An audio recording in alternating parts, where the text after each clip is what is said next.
G'day, folks. Welcome to another edition of the Detour Live, and we're coming off the back of tipping the winner, Johnny, last night at juicy odds.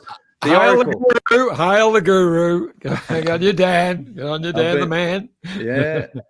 And we are joined by Bridie O'Donnell, commentary superstar of this year's Tour de France. Bridie, you must be pretty excited for tonight's stage. I'm excited that I'm not riding up the Col de Madeleine and the Col de la Loze. Yeah, it's going to be amazing to watch. Last night was amazing. Sunday night was incredible. I hope Richie does nothing. I hope he's invisible today. Yeah. And Bewls, how are you feeling, mate? Bit rough this morning, to be honest, guys. I was saying the other day that I've been after the crash. I've been feeling pretty rough and haven't actually managed to have a drink. But I did bring myself to Europe this year. I did actually bring myself 2 bottles of Mitchelton Prince Shiraz in the suitcase. I thought, one day they'll come in handy, and got through them last night. So great wine, but not so good the next day. But I'm pumped to be here and looking forward to an exciting stage. Yeah, that last climb is going to be absolutely fireworks. And breaking news, Bernal is withdrawn from the tour, which, I suppose it's expected that given that he's not going to contend for the GC. But what do you think, Bridie, about withdrawing with sort of 4 days to go? Well, I've never been a GC contender. I can see why he would. But I also, he said lightheartedly, I want to be able to work for the team one day, carry bottles. This would have been a good chance. He could have ridden with him in himself and given bottles, and Kwiatkowski or Carapaz could have tried again. So I totally get why he did, and he lost a lot of time. But, geez, it's not a great look for Ineos, for the team and their whole agenda. I really want to know what's going on with his lower back. If there's anything else, it's very interesting. Yeah, I hope your day, John. No, we would continue until they threw us out. But I hope that it is something medical, because he even made a statement only in the last 24 hours that he was going to finish this race and work for the team. He actually said he was going to do that. Not that he would like to do it. He said, I will do this. So I hope, because he seemed a very genuine sort of guy. So obviously he's not well. I mean, you don't go from winning the Tour de France to being spat out the back that much. So and maybe it's gotten worse. So let's hope that that's the case, and not just a big timer not being prepared to struggle through.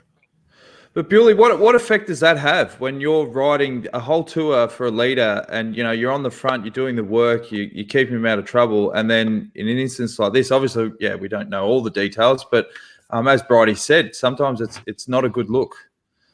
Yeah, no, and like if he says, I would hope that the reason he has pulled out is because it's a medical issue. His back. Like we said, we don't know the details. We don't know the details about his back issue, his knee issue. Maybe the medical staff and team has said to Bernal, look, mate, you're not going to do yourself any favors. We could be looking at like a longer recovery if you do continue. It's the best thing to do is to stop. But as a leader of the team, it goes far beyond just winning the bike race. And if it is simply an issue of going, what, I'm off the GC. I came here to win this race. I'm not going to win this race. Let's pack the bags and go home. That would be a real shame, because when you are a leader of the team, you lead in so many different ways, and there's still 4 or 5 days left to go in this race. There's still opportunities for that team to do things. Let's go win stages. Bernal could perhaps even go and win a stage from a breakaway, and you want to have that team is there specifically since the start to help Bernal. Sure, it hasn't gone to plan. That's a real shame for them, but stick the race out. But yeah, we don't know the details. So if it is a medical thing, then sure, it's the right decision. Well, Samantha's done a bit more research than we have, and she said it's reported he still has pain in his back plus knee from the Dauphiné. So I'd say it is medical because, yeah. But also Thibaut Pinot has not had the tour he wanted to have, and he's yo-yoed back and forth. He's had his team around him sometimes. He's had a go. So I do wonder too how much around team direction has been said, mate, if you're not going to win, you can get out of here. I've been in teams like that where they say, we only want you here if you're good. We don't it's not worth our reputation. I mean, that's a different size team and a different profile. But sometimes there's all that other politics. Maybe it's got nothing to do with Bernal's choice, and that would be a shame too. And another thing is there's still 2 Grand Tours to go in the season. So, maybe they're looking at his back or his knee and going, look, what? It's not really bad. You could finish this tour, but let's get you home. Let's rest you up. Let's get you recovered, and maybe he's at the Vuelta or maybe the Giro. More likely the Vuelta, I would think. And how maybe it's at Roubaix. There's a lot of chat even with Ineos. Guys like Rod Allingworth, like how much they're missing the pre-planning and the scheduling. Is there a bit of chat about that within the media and the commentary writing? There's no doubt he was a real asset, but also the death of Nico Portal clearly had a really devastating impact on the team and the riders that knew him well, not just as a human being and the loss of that, but the loss of what he brought to the team. And no doubt there'd be a dynamic or a system there that's grieving his absence, and never underestimate what that's like. Bill's talked about having leaders. I never met Portal, but people loved him. They said he was formerly a great bike rider, a great leader. He was charismatic. He was kind. He was hard. They're all the things you want in a team. He's not there anymore. That changes the dynamic. And also to the point about future tours, like Froome and Geraint Thomas rode Tirreno Adriatico. Froome didn't ride that great. And so they don't have all the options for the Giro and the Vuelta and everything that they thought they might have. So, look, it's interesting. I think there's a lot of other interesting things happening, though, in this tour, and we don't want to just spend all our time on saying, oh, what a bummer about Bernal. Now, it was a bit of a relief that the COVID test got the all clear. So does it look like, they're going to finish in Paris, even though it's obviously heating up as a red zone? Well, if you don't test anyone, then they can't test positive before Paris. That sounds like Donald Trump. Well, but it's exactly right. They've played this very well. The testing only on the 2 rest days. And you know what? If there had been, I've heard there had been some teams that had the positives, had to put more positives on Monday, they still would have been able to continue because of the way they worded all of this. So it was planned to go. Prudhomme came back after a week after a positive test. That's not a protocol in any country, that you would have a positive test and be back working on the course a week later. They said it was because he was asymptomatic, and apparently the government changed the rules because the French are now world leaders in COVID expert analysis. He's also not in the bubble. He's not in what they class as the bubble. So I guess they deemed him to be. He wasn't going to bring any issues to the peloton bubble. Obviously, we have our bubble of bike riders and our team staff. And he's separated from that bubble. I don't know who's in his bubble, again, to use that word.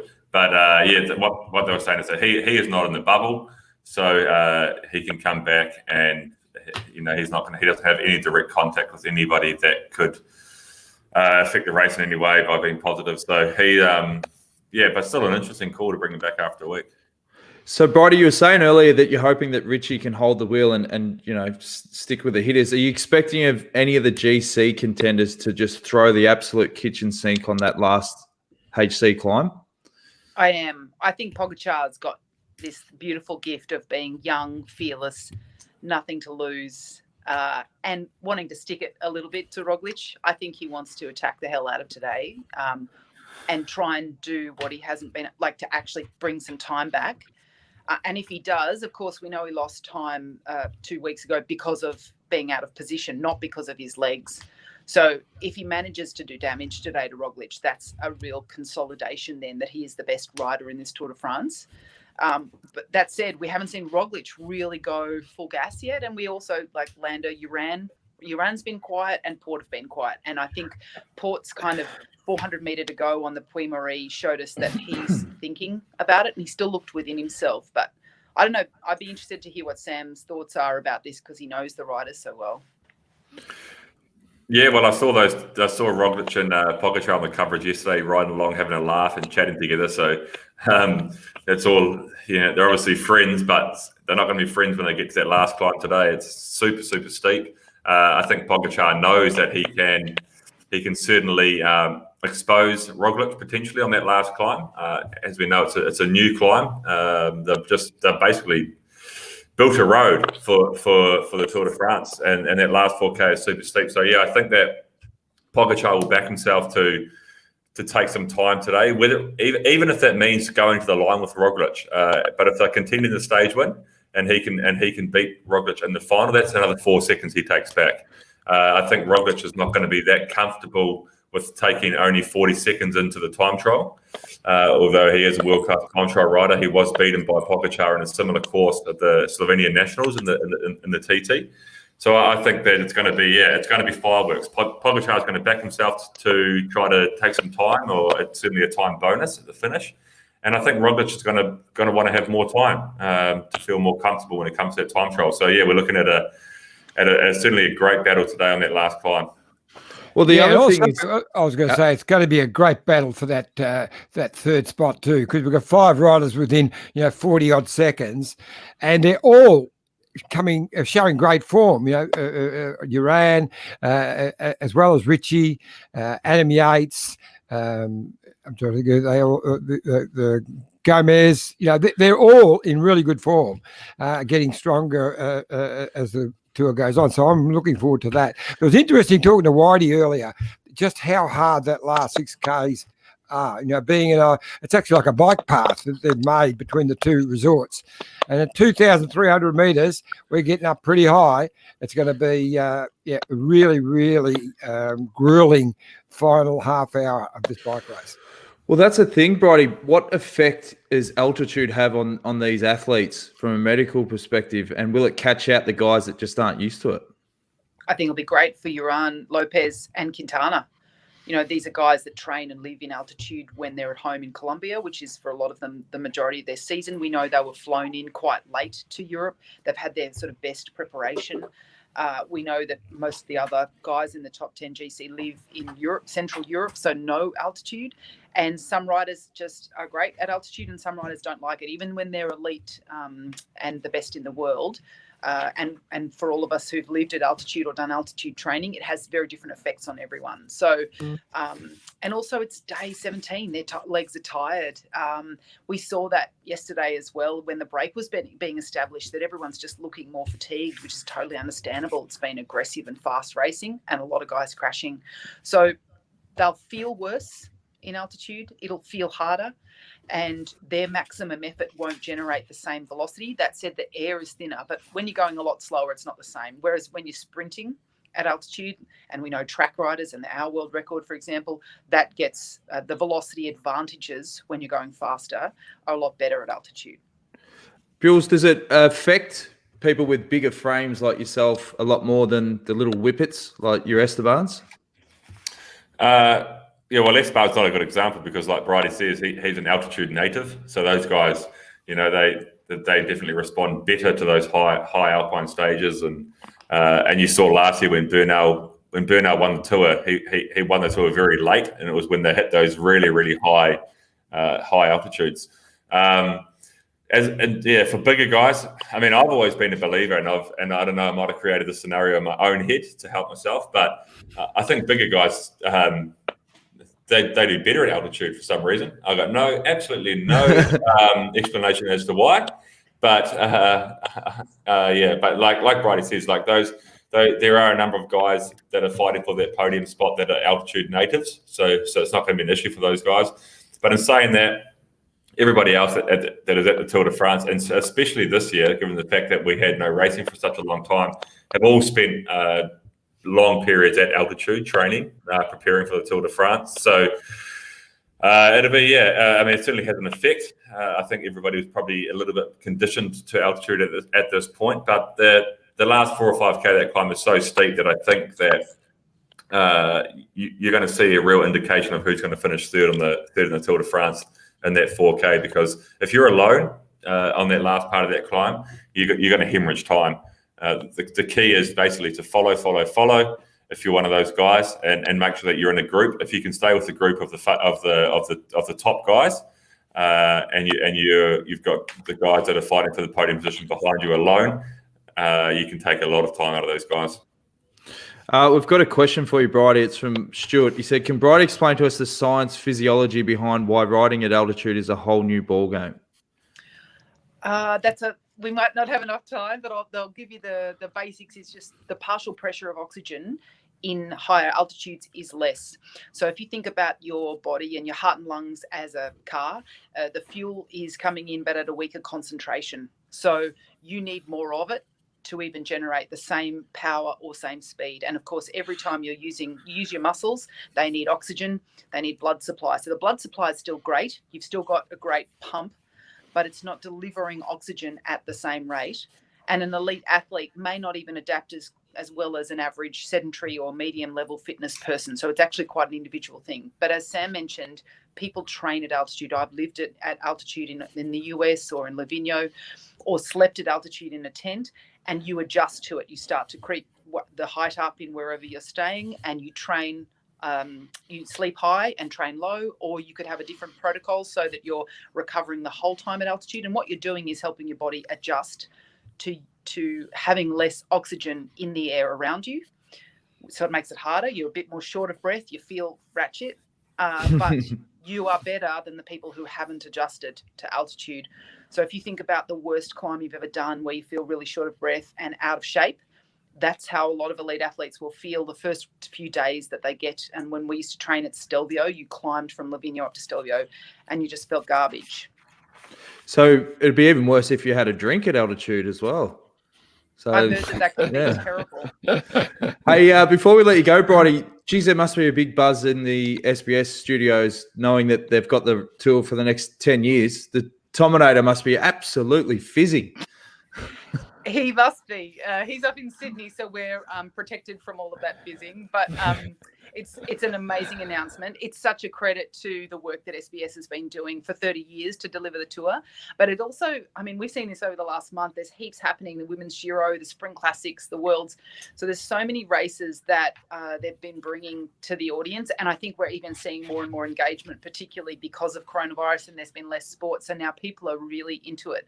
And that's a great thing for SBS. And I think the coverage is it's world class. So I'm proud to be part of it this year. And I think what we're learning is how to deliver better for audiences to make them all enjoy themselves and enjoy the show and enjoy the way they're seeing the race unfold, because not everyone's really interested in altitude or what's per kilo. They might be really interested in dynamics and tactics and strategy, or they might be interested in chateaus. But I think, Johnny would agree, I think you've brought such a freshness to the coverage in terms of the three of you, and the chemistry is worked fantastic. And knowing Keno and Robbie, I mean, they're pretty clicky at times and they've got their routine, but I think it's added just another level. Wouldn't I you don't know agree, what John? About. It's just a normal bromance that yeah. No, it is. But, just to echo what Dan just said, you have done a fantastic job. But I can't think of anything tougher than to try and jump in and become a trio to that duo. You know what I mean? That's a tough gig, and you've made it seamless. Oh, thanks. But look, they are professionals. The team here have been really super supportive. But also, this is not the first time I've done it. So it's not like I'm total neo-pro. We've done it a bit at Worlds, and we're better. We were way better last night than we were in week one. Like, we're getting into a good rhythm. It is really hard to speak for 5 hours about a race that's when we're completely unscripted. And we're doing it live, and we're going to make mistakes, or we're going to talk over each other sometimes, but it's actually starting to flow so well, and we're having a good time. And I think that's what's showing, that people realise that we're really enjoying it. That's the best bit. And Bills, they've been given the Social Distance podcast plenty of plugs, so, you'd have to be really appreciative of that. Absolutely. Yeah. Well, thanks for joining us, Bridie, and all the best for tonight. It's going to be a fantastic stage, and we're all going to be glued to the TV sets cheering on Richie Port and Adam Yates, of course. Yeah. Did we get your selection for today? Have we got that? Never ask me. I'm coming last. Come on. No. You said that last time, but come on, we want to get your selection. It'll be on my phone. I've got to come. We're doing it in order. I'm tipping third. I have no idea who the other people have tipped. So okay. It'll be a Colombian. All right. There you go. Thanks for joining us, Bridie. We'll speak to you soon. Thanks a lot. Bye. Cheers. Bridie O'Donnell, absolute superstar. Now, we've had a few people saying, you didn't mention that you tipped the winner last night. I mentioned that at the top of the show. Of course I did. Now, here's the celebrations from Bora in the bus. And this is pretty much what I was doing at home as well. Bravo. Bravo, Lenny.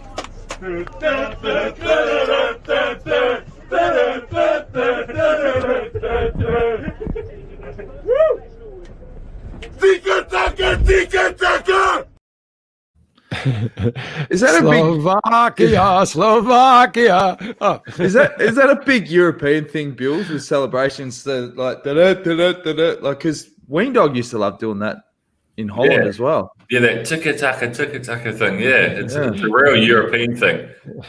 And at the dinner table as well, they always do some sort of. I mean, I was going to say, like at the start of that footage, I was like, oh, they don't seem that happy about it. They're just like, high five. But then they got into it after that.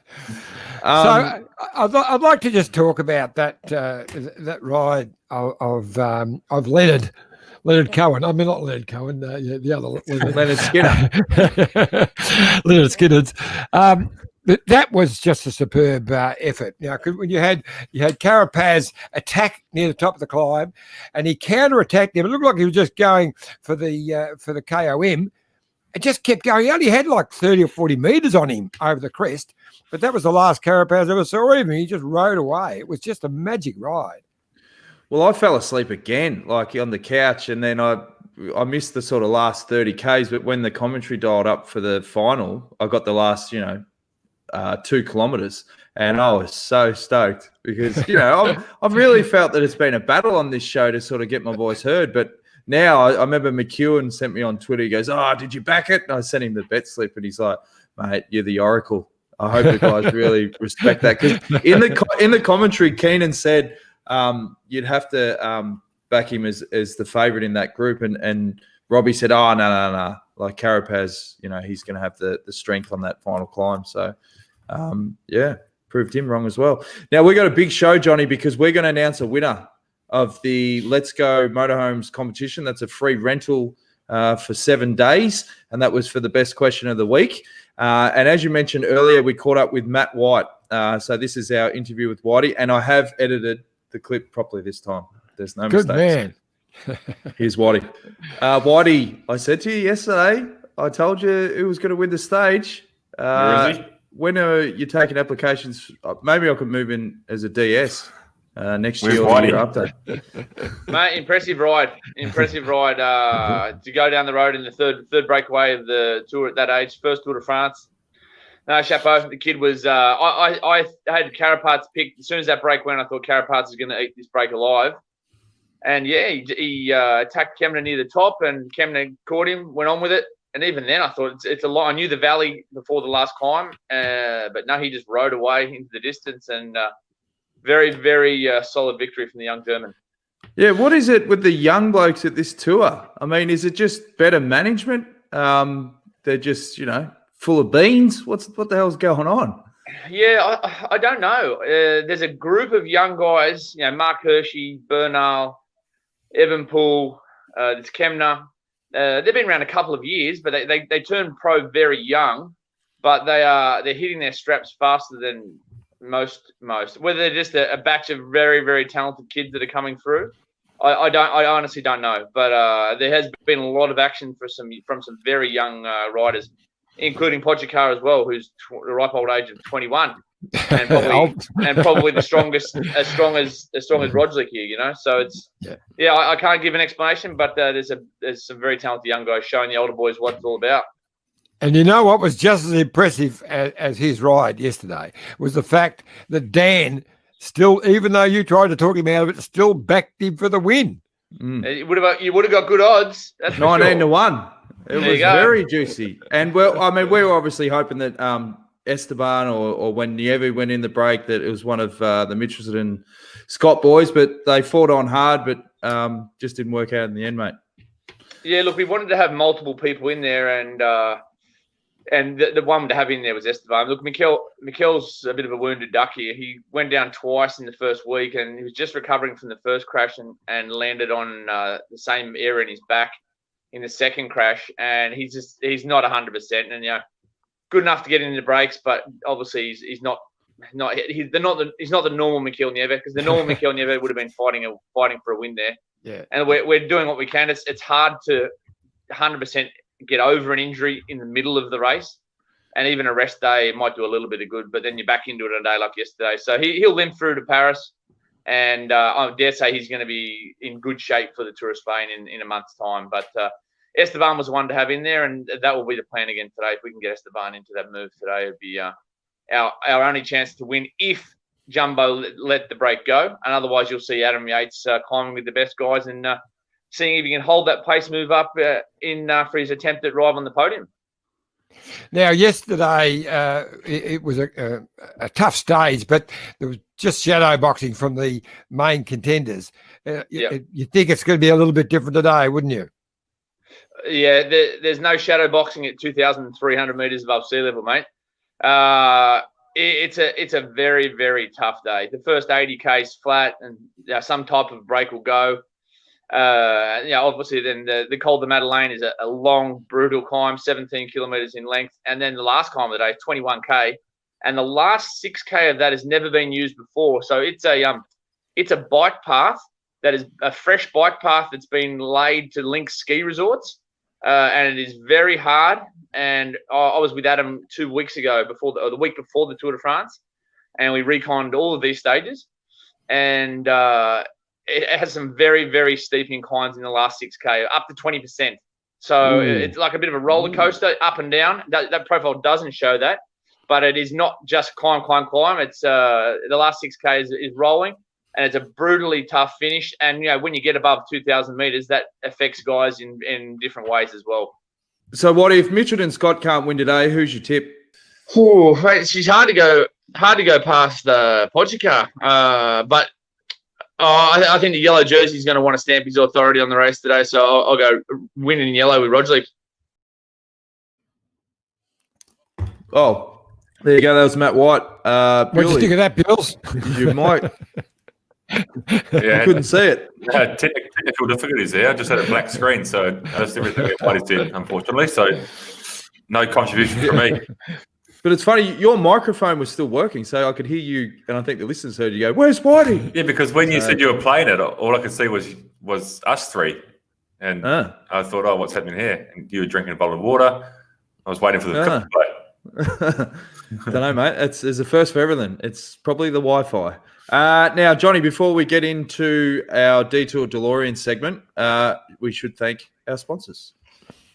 Lexus of Blackburn, our great partners in cycling, sponsors of the Bay Classic, the Women's Herald Sun Tour, and great family, the Moore family. So when you get out of lockdown, want to go and get that new car, go and see the team at Lexus of Blackburn. And, of course, the Mitchelton Hotel at beautiful Mitchelton Winery, Nagambie, on the banks of the Goulburn River, just the most beautiful spot. I'm telling you, when the lockdown gets unlocked, the first place you should go is book in the hotel. It's just absolutely magnificent. See that pool there at the side? Glorious. And I'm booked in there for a 70th birthday for my darling wife in a couple of weeks. And, of course, our mates at Let's Go Motorhomes. Yes, Let's Go Motorhomes. You're about to announce that prize in a minute, I guess. Yeah, yep. Let's Go Motorhomes. Fantastic company, fantastic sponsor. Now the state, other than Melbourne, is now unlocked. You can go and grab your Let's Go Motorhome. Plenty of regional ones. Got Bendigo, Geelong, Ballarat, and you can go anywhere you like as you stay inside Victoria.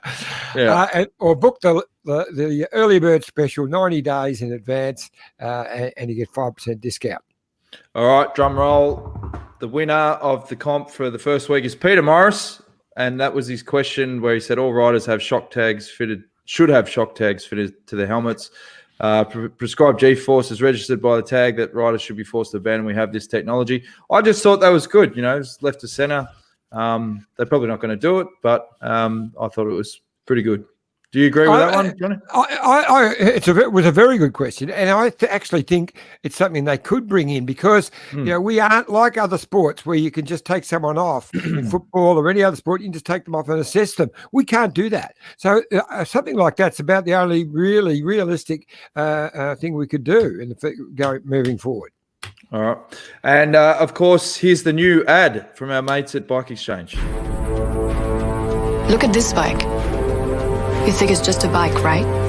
But it's not.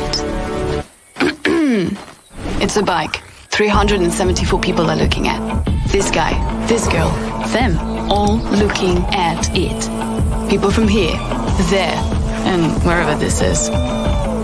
People that are looking for a bike. Or just a piece of it. Amateurs, semi-amateurs, and pro-amateurs. This guy wants this bike, but with this crank and these bars. This could be the perfect match. But not this one. This girl has a bike to sell, and thousands of people might purchase it. Eyes on Bikes help grow small businesses. His, hers, yours, and the latest data and insights help those businesses keep moving. We are the world's #1 bike marketplace, with over 500,000 products and 900 brands, where buyers and sellers are brought together in a place where a bike is never just a bike. Bike Exchange, where the world buys, sells, learns, and rides. Yeah, I actually exported a new version of that doesn't clip the logo. So apologies to the guys at Bike Exchange. It was a great ad. Now, Bewley, we got a few comments coming in. We've got one from James McPherson. Rotorua is proud of you, Sam. Thanks, mate. So, yeah, and then we've always get your mate. Is this your mate, Rao? Bewls. I don't know who that is. He's leading the competition for the Let's Go motorhome at the moment. And we're getting a lot of people. Kirsty wants to know when we'll get the wean dog. And then Ian Thomas says, yeah, Kirsty, bring on the wean dog. Now, I sent him a WhatsApp to ask if he'd come on the show, but I don't know if they've got WhatsApp in Holland or with him and technology, no good, as you know, Bills. No, he's terrible with technology. So, yeah, keep on it. Maybe next year he'll be on for the 2021 edition. And Bewley, we've put you to work. You're trying to get a few people out there, a few big names. So we'll fingers crossed you can land a big fish over the next. Well, we've only got 4 or 5 days to go, so that's the clock's ticking. Doing my best. I'm doing my best, but if we can land a couple of those guys, it'd be great for sure. Yep. All right, detour DeLorean time, guys. Roads? Where we're going, we don't need roads. Now, I've mentioned before, Bules, that you're a dual Olympic medalist, but you are also a Grand Tour stage winner. So I thought, why not go back into the archives, 2015 to the Giro, kick things off with a team time trial. Can you set the scene for us, Bewley, going into this race? Yeah, well, with the Giro started the year with the team time trial, so obviously the leaders' jersey was on the line there for the winning team. We had actually, Whitey had stacked the team for this team time trial. That was the goal. We were going to go there, we were going to win the team time trial, and then with a couple of the riders that we had with us, hopefully that would mean that we could defend the jersey for the first week. We actually had a bit of a rough run-in. We lost Swain Tuft. He was obviously one of the big engines for the team time trial. He had a really bad crash the week prior at Tour of Romandy, so he wasn't able to start the Giro that year. And Luke Durbridge, who was also another big engine, he had a big crash training just a few days prior. But it was a few panic stations there that we're going to lose a couple of the big engines. We didn't have Swaino, but Durbo turned up and he was in fine form as well. So we really took it to them. We were racing Saxo Bank. They were the closest team to us. But yeah, it was a big goal for us that year on a bike path in San Remo. So the speeds were in excess of 60k an hour. And yeah, as you'll see from what you're about to show, Jonesy, things went well. And there was a lot of pressure going into that start. I remember that much. So here's the backstage for the Giro in 2015, the opening team time trial. Rode the course yesterday. Thought it was going to be a bit of a challenge if they kept a few thousand fans and people on skateboards and stuff on the bike path, but they managed to get them off for today. So we're ready to go and kick some tires and light some fires.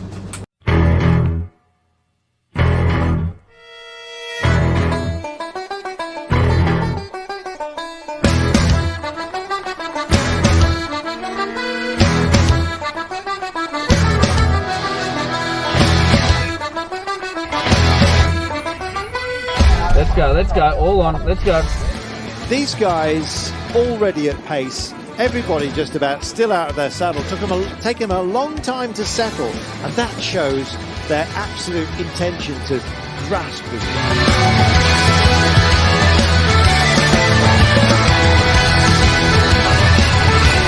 Remember, exiting the tunnel is more narrow. I'm a sailor, hey, and I lost my leg, climbing up the top. That's good, and wind her up again. Very good.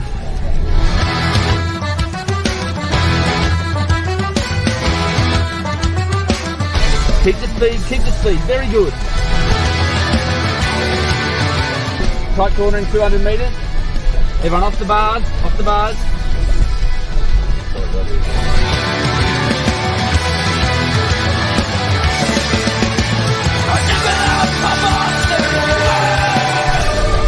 Guys, we are 8 seconds, fastest time by 8 seconds. Fucking ripper.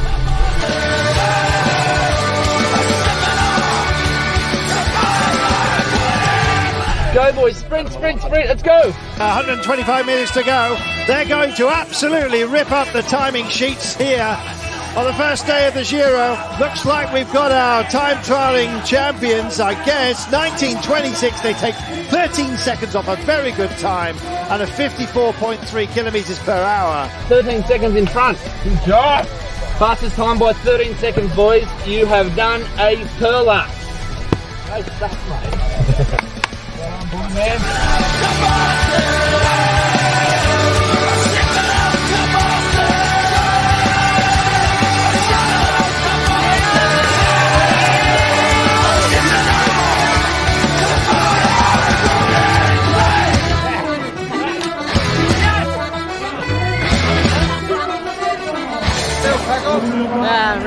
I'm really happy. I'm really excited. Winning the first stage in the Giro Italia is unbelievable. This is really a special race for me, and it's good to start now. Really, to do it 2 years in a row, and the thing that was special about this stand is I think everybody was feeling the pressure of the expectation of winning today. I mean, you know, the odds were that we were clear favourites. And it's always really special when you are the favourites, and because of that extra special, the way the staff carried themselves and did their job, the way the riders were just so professional in their warm-up. Obviously, there was a little bit of stress and tension around, and you could feel it. That to ride the way that they did was exceptional, and of course we're pretty happy. Oh, unreal. I mean, you're really only one saying that. You know, let us take that and rewind it back. It's a bit of a replay of last year, and unfortunately I wasn't there last year after an injury and beforehand, and got my chance this year, and unbelievable to be on that podium. And good memories there, Bewls. I mean, how much? The last time I didn't have a beard properly. You were a bit of a baby face there. How much more stress is a team time trial as opposed to when you're riding a road stage? Do you find it a bit more nerve-wracking? Oh, absolutely, yeah. I mean, especially like Shane was saying in that video, we were favourites for that stage, so that does bring a lot of pressure. You know, if you don't win, then it's obviously seen as a failure, and we had the squad there to do that, to win. The squad that was sent there was to win the team time trial. And yeah, I mean, just the adrenaline on the start line. You know, you need to get off to a good start, and you could see in that video how hard we started. I can't remember who started. It might have been Hippie, I think, but he was on an absolute pearler that day. He was flying. So yeah, a lot of nerves on the start line because mistakes can be made in team time trials that can be quite costly. So you have to nail that. I mean, it was a pretty straightforward course, that one, but yeah, we had our tactics and everything, and at the end of the day, all you can do is when you're the favourites, is hope for good legs. And the thing with team time trialing is that you need everybody to have good legs. You know, at that point was 9 guys in the Grand Tour, so you need all 9 guys to have really good legs and to be able to contribute like they should. And for us, yeah, that was the case that day. So we pulled it off. Now we're still getting some more comments coming in. The Lanterne Rouge Cycling Podcast, a couple of eyeballs. Shout out to those guys. We've got some people tuning in. Sheila from New Orleans in USA. You been in New Orleans, Iffy? No, I haven't. No, it's one of my. It's on my bucket list, so I haven't got there yet. I thought you would have been all over like Bourbon Street and all those sort of back in the day. And then Richie Port fan number 1 has entered the chat. Some nerve-wracking times ahead for those guys. Now, I thought also I'd throw in, given that it's a pretty big mountain stage, part 2 of Planet OGE Bulls. And this is when the little Legos hit the mountains. So here we go.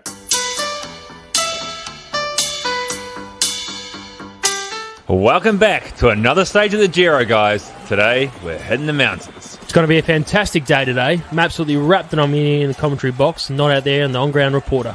Let's have a look at today's Play-Doh profile, supplied by Play-Doh. As you can see from the Play-Doh profile, we've got a couple of small kickers to start before tackling the big dog later on. With the foul weather coming in, I expect some of the strong riders to flatten this Play-Doh out like a clean bedsheet. Now let's cross over to our new man on the ground, Luka Mezgic. Well, it's actually Mezgets. I hope you enjoyed the commentary box because it's freezing out here.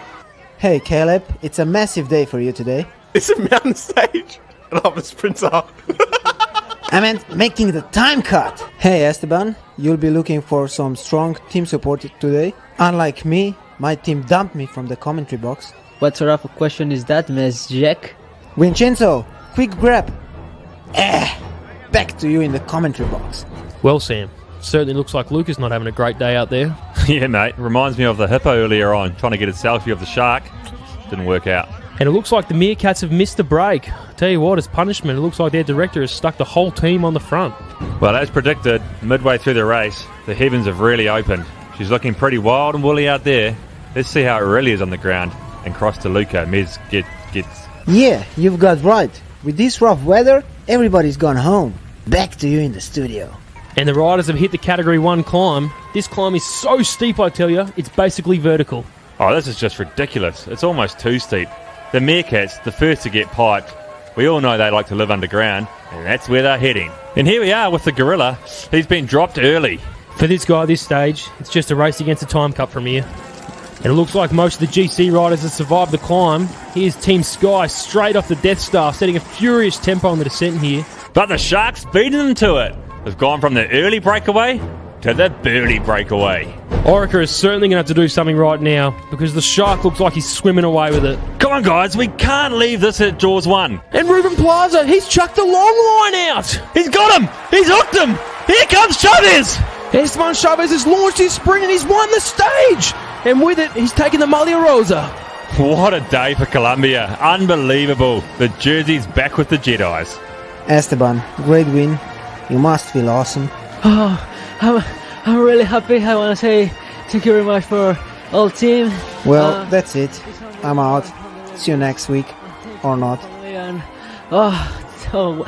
Blanco, Shane, Ayerio. We had so much time up our hands back then. We must have had a script for that, didn't we? Because some of those were. It's just champagne comedy. We were making them up. I think you come up with the early breakaway to the burly breakaway. I think you're pretty happy with that one. But now the big part of the show, everyone wants to know who the tips are, Johnny. And I suppose you were the flavour of the month in the first couple of weeks, but you sort of tapered off. And everyone, I suppose, wants to hear what I think. But we'll start with you. Who's going to win the stage? You got the odds, mate. Got the odds. Well, look, it's interesting because I've got a feeling that a break might get away and win the stage. And if that's the case, we'll go the odds. I like Chavez. I reckon if he can get in the break, he's a big chance. So I'll pick him for the break. But if it's the big hitters, I'm going to go the opposite to you. I think Pogacar, and Roglic will race there. But I think Roglic, with the yellow jersey on his back, he really needs to stamp some authority over his young apprentice. So I'll go for Roglic to take it out. But a couple of, and we're looking odds, really good odds. Adam Yates at $21. That finish suits him. There's that where what he talks about, those really ramps in that last little part. I could just imagine him hitting on the ramp, getting that gap and keeping going to the line. So he would be a really good odds at $21 worth a bet. Well, I can't go past Pogačar. I want to be on the winner. I don't care about the odds. I think they've shown their cards early in the race, right? But we know he's got that punch, and we know he's got that fire, and he's going to try something, obviously, with a couple of Ks to go. And I think, Roglic could go with him, but I think Pogačar's the man. I think he's going to win the stage. And, you talk about, all right, the breakaway could go, but they're going to need a fair chunk of time at the bottom of that last HC because, as you know, the speed at which the killer wasps have been hitting these climbs, it's just going to be tough to stay away, I think, for most of the stage. They're going to, and as you said early, Bills, like with the Tour, if you have a little bad day today, you're going to lose massive chunks of time. Yeah. So, and particularly at altitude, it's going to be fireworks for sure. Bills, who's your pick, Bills? Well, I think, we've been talking the last couple of days about how the green jersey race has been affecting the breakaways.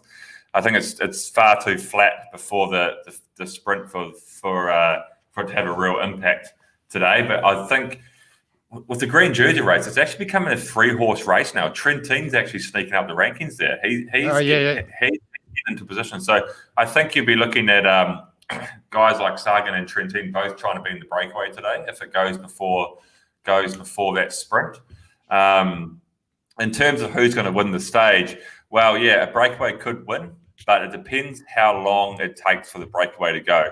If the breakaway takes sort of 50, 60, 70 kilometres to go, then it's going to be a GC battle. The GC riders will be contending the stage victory, I think. So I'm going to back Roglic today because I think, like I said earlier, he is not going to be comfortable with 40 seconds. He's going to need more time.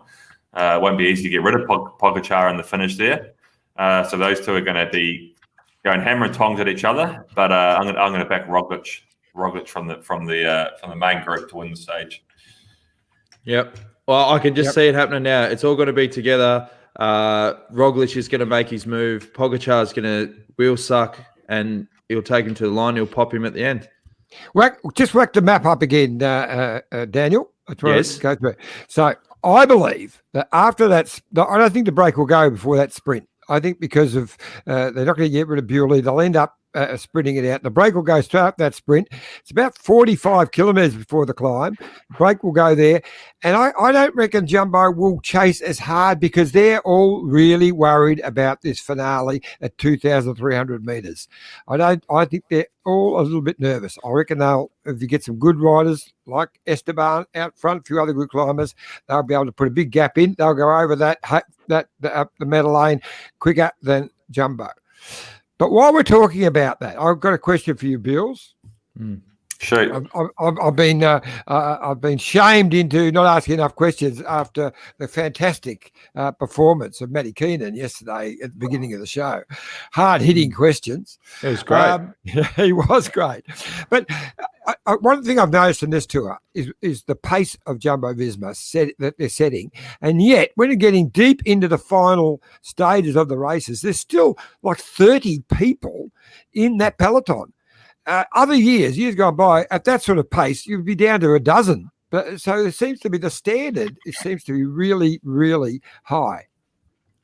Yeah, the level is super high these days. I was talking to Jens Kukelier on stage 9 before the first rest day, and he said to me, he's like, I'm not getting worse. I'm training just as hard. My numbers are as good, if not better than they ever have been before, but I just can't keep up. The level of those GC guys right now, it's so high across the board, and that's why you see. Obviously, sure, Roglic and Pogačar are probably a little bit ahead of the rest of the guys in the top 10, but that's why you're seeing 5 or 6 guys in fighting for the podium, because the level is just spread so high across all those guys. So makes it exciting racing. But like you say, if they ride so fast that it's so hard for the people to attack. But I really think that with the team that Roglic has and Jumbo Visma, they're going to set up. They're going to ride even a little bit faster today on that last climb to try to set up an attack from him. Yep. Yeah, I agree. I agree. I reckon they will on the last climb, but on the Madeleine, I don't think they will. And that's where our man Chavez is going to put the big gap in and ride away up the last climb and take out his first Tour de France stage. The real issue today is you obviously need to have a climber in the breakaway to win. And Chavez certainly is in that position that if he is in that breakaway, I would really back him to be the best guy. And I think I've said this before, but I would back him to be the best guy in that breakaway to win the stage. The problem is that it's so flat at the start, and the fight for the breakaway is going to be huge, which means that the breakaway is going to take a long time to go. But because it's flat, it really changes the composition of those breakaways, and you can end up having breakaways go away with guys in there that can't win on those sorts of finishes. So. Yeah, the composition of the breakaway today and how long it takes is really going to be the key in seeing whether the breakaway wins or the bunch wins. Well, the issue that Esteban's got is he's tried for 2 or 3 days to get in the break 3 or 4 times, massive efforts, and you can just see that it's taken its toll on him. You know, a lot of these guys that have been able to rest up and target these stages and not expel that energy the last couple of days are the ones that I think have got much better chance. So a guy like Hershey, he could get in the break. He's got a good chance of going to the line. I mean, his odds, are great. But I just question. I'd love it if he could get in the break, but I just think he's expelled so much energy the last 2 or 3 days. I'm just wondering if he's going to be paying for that. And people, I mean, it's great that the TV coverage of the Tour de France this year, certainly, and probably the last couple of years, has been great because you've been able to see from start to finish the whole stage. And you get people like that going, "Oh, just go on the break tomorrow." It's not that simple. It's very, very, very hard to make those breakaways. Very, very hard. There's a question for you, Sam. Sam wants to know, I adore Chavez, but I find he hasn't had enough power to get in the breakaway. What do you think of that?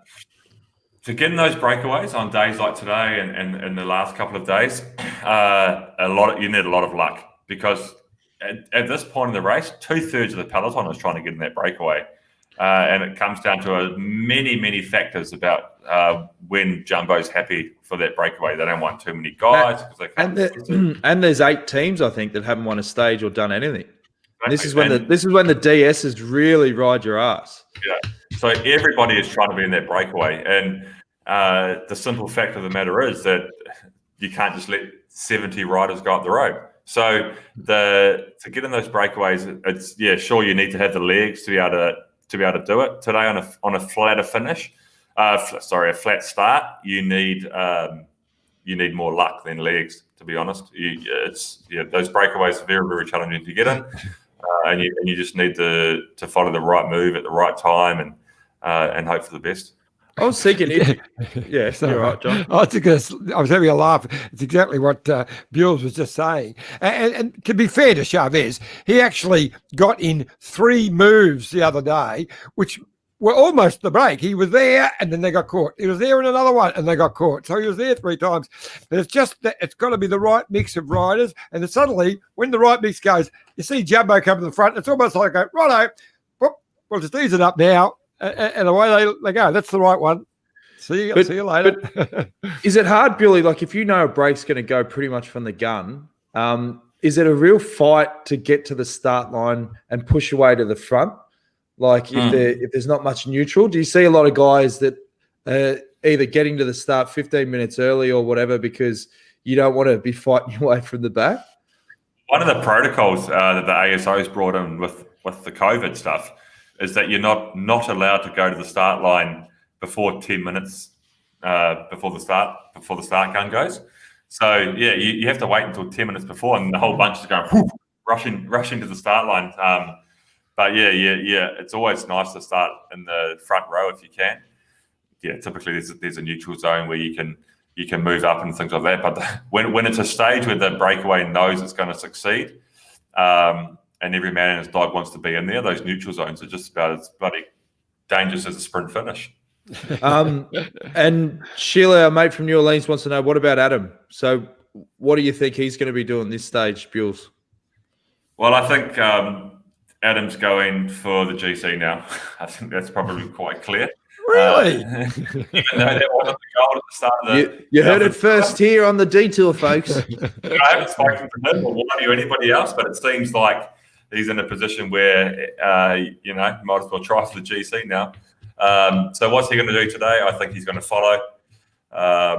He's not going to attack. Well, actually, maybe he will because he loves to get amongst it. But, if he wants to finish on the podium, he certainly won't be going in any breakaways. He'll be following the pace of Visma on that last climb and then trying to follow the attacks of Roglic and Pogačar there in the last 4 or 5K. And that 20%, like for the people that don't know, that is super steep. Like literally, if it was someone like me, I obviously have to get off and walk. But how hard is that? 80% off 100%. So yeah, it's pretty steep. No, it's 20% is steep. 20% is very, very steep. So there would have been a lot of selections around gearing today. We have quite a number of options, especially with Shimano, of what chain rings and what we can use at the back there. So it would have been a lot of selection around gearings. You want a small gear to get up those steep climbs. And like we were speaking about earlier, the time gaps can be so big on a steep climb like that, because if you think about 100 meters at, 100 meters at 20% can take you 20 seconds or 30 seconds to get up, as opposed to a flatter finish where it might only take you 10 seconds. So time gaps can be a lot bigger on those steeper climbs. And how much have you got to be careful with your food and drink on a stage like this? Like if you start to bonk on that last climb, how much are you literally taking in throughout the stage?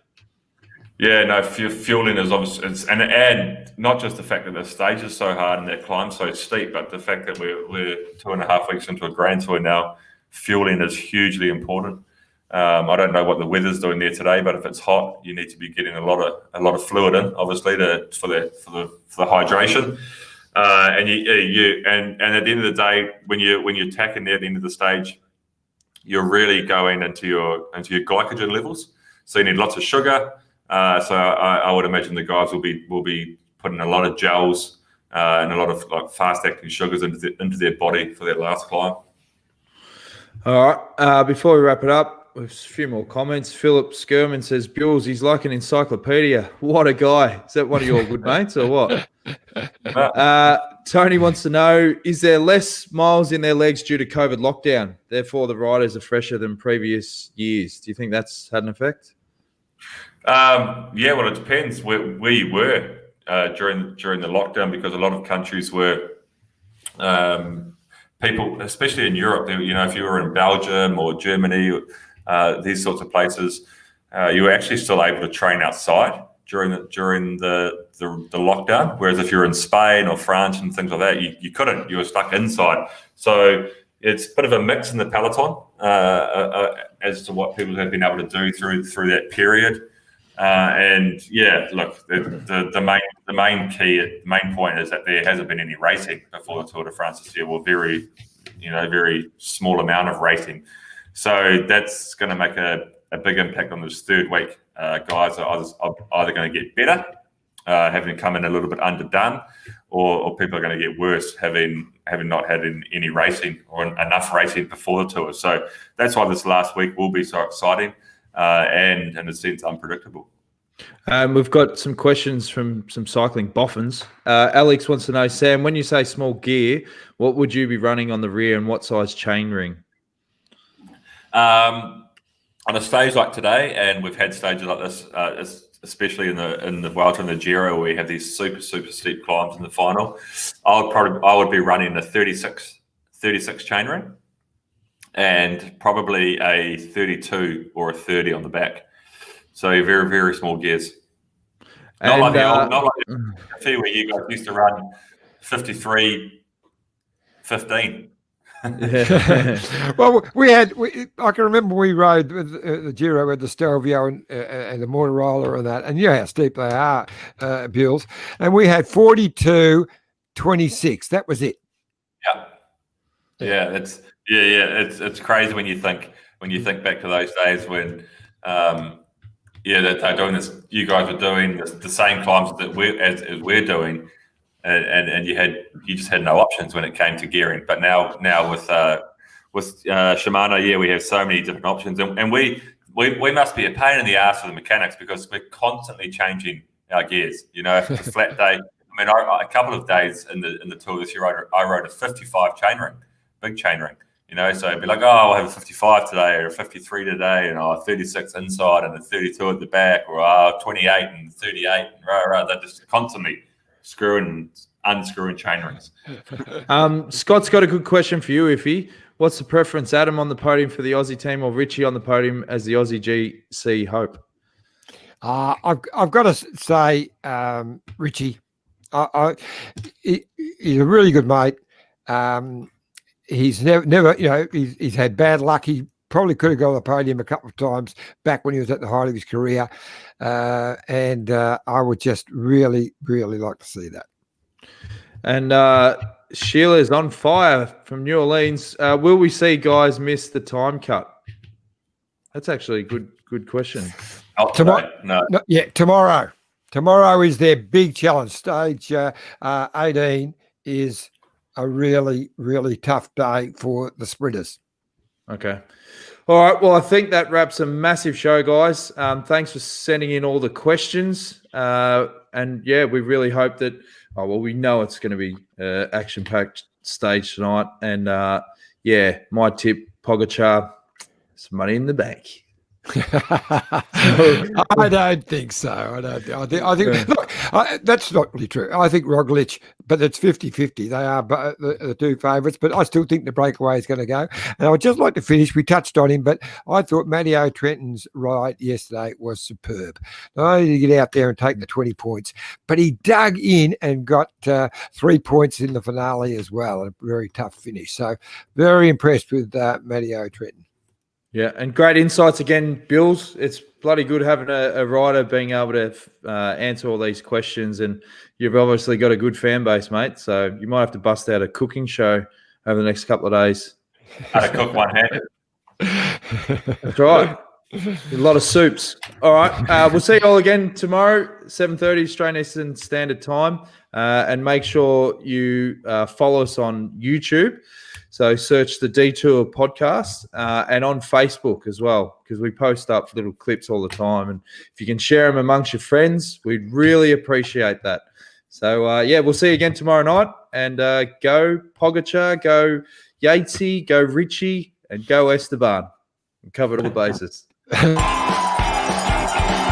the winning